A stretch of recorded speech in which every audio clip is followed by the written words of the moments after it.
മറ്റൊരു പ്രേക്ഷകൻ പറയുന്നത്, തിരക്കൊഴിയുമ്പോൾ തിരിച്ചെടുക്കാമെന്ന് കരുതിയാൽ തിരിഞ്ഞു നോക്കുന്ന സമയത്ത് ആഗ്രഹിച്ച പലതും നഷ്ടപ്പെട്ടിട്ടുണ്ടാകും.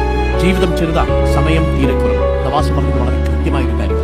എല്ലാ തിരക്കും ഒഴിഞ്ഞാട്ട് ഒരു യാത്ര പോകാൻ ആരെങ്കിലും വിചാരിച്ചാൽ ഒരിക്കലും ആ യാത്ര നടക്കില്ല. അഥവാ തിരക്കൊഴിഞ്ഞിട്ടൊരു യാത്ര പോകാമെന്ന് കരുതിയ മനുഷ്യരാരും യാത്ര ചെയ്തിട്ടില്ല.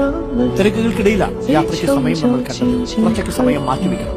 ലോകത്തെ അറിയാൻ വേണ്ടിയാണ് നമുക്ക് ബുദ്ധി തന്നത്. ലോകം കാണാൻ വേണ്ടിയാണ് കാഴ്ച തന്നത്. ലോകത്ത് നടന്നു പോകാൻ വേണ്ടിയാണ് കാലുകൾ.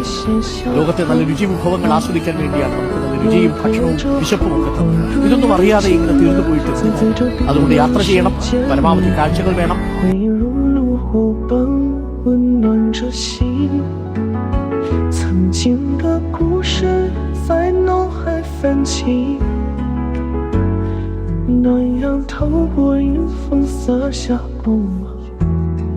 让冬天有了一丝希望的迹象，